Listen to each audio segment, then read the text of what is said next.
Hi అండి. ఈరోజు video ఏంటంటే క్యాప్సికమ్ కర్రీ అనమాట. ఇదైతే చపాతీలోకి అన్నంలోకి కూడా చాలా టేస్టీగా ఉంటుంది.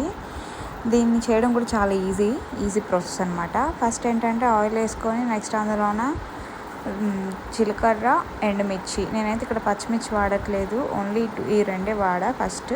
సో అవి ఫ్రై అయిన తర్వాత కరివేపాకు, ఆనియన్స్ వేసి వాటిని కూడా ఫ్రై చేయాలి. ఇక్కడ ఆనియన్స్ అనేవి గోల్డెన్ బ్రౌన్లోకి వచ్చినంత వరకు ఫ్రై చేయాలి. నెక్స్ట్ అవి బాగా ఫ్రై అయిన తర్వాత అల్లం వెల్లుల్లి పేస్ట్ వేసుకోవాలి. అల్లం వెల్లుల్లి పేస్ట్ కూడా ఫ్రై అయిన తర్వాత ఇక్కడ 2 టమాటీలు తీసుకున్నా, ఇవి మిక్సీ వేసి పేస్ట్ చేసుకున్నా.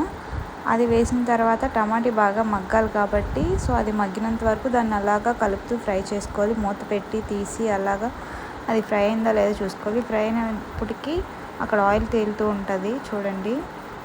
సో అలా వచ్చిందంటే ఫ్రై అయినట్టే. నెక్స్ట్ అందులోనే పసుపు, కారం, గరం మసాలా, ఉప్పు కూడా వేసుకోవాలన్నమాట. నేను ముందే ఉప్పు వేసుకున్నాను ఎందుకంటే వేరంగా మగ్గుతుందని.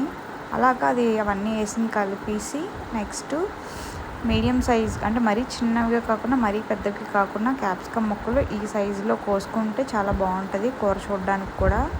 అది కూడా కోసి నెక్స్ట్ అందులో వేసిన తర్వాత అవి కూడా మగ్గాలి కాబట్టి అవి కాసేపు మగ్గి కాసేపు అలా వాటర్ ఊరినంత వరకు కొంచెం సిమ్లో పెట్టుకుని ఫ్రై చేసుకోవాలి. చూసారు కదా, వీడియోలో చూస్తే అది మీకు అర్థమవుతుంది.